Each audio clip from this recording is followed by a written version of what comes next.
इतिहास सिर्फ तारीखों का ढेर नहीं, इतिहास वो आईना है जिसमें सत्ता, शक्ति और सिद्धांत तीनों झलकते हैं। आज हम तुलना करेंगे भारत की दो महान सम्राटों की, एक जिसने तलवार से साम्राज्य खड़ा किया और दूसरे ने उसी तलवार को त्याग कर धर्म से दुनिया जीत ली।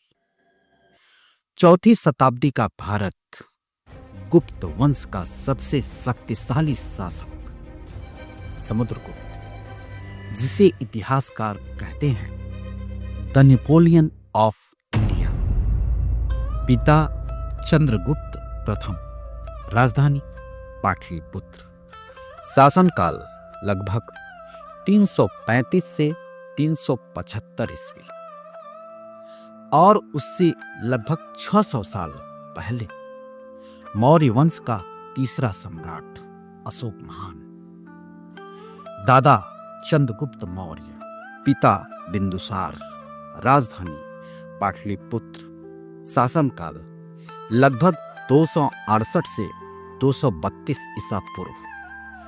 समुद्रगुप्त के लिए युद्ध सत्ता का साधन नहीं बल्कि उसकी पहचान था।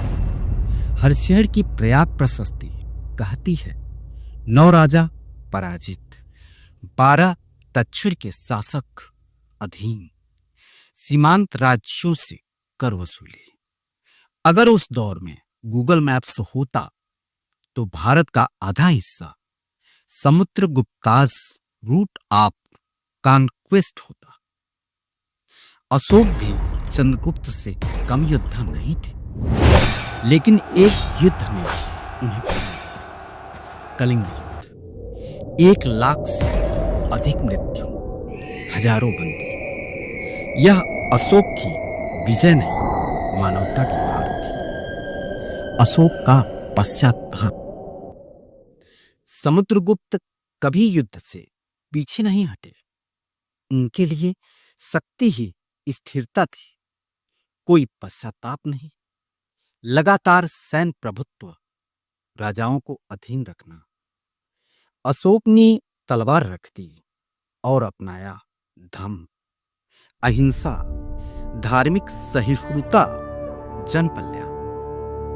समुद्रगुप्त इतिहास का सबसे मल्टी टैलेंटेड राजा, वीणा वादक, कवियों का संरक्षक, स्वर्ण मुद्राएं।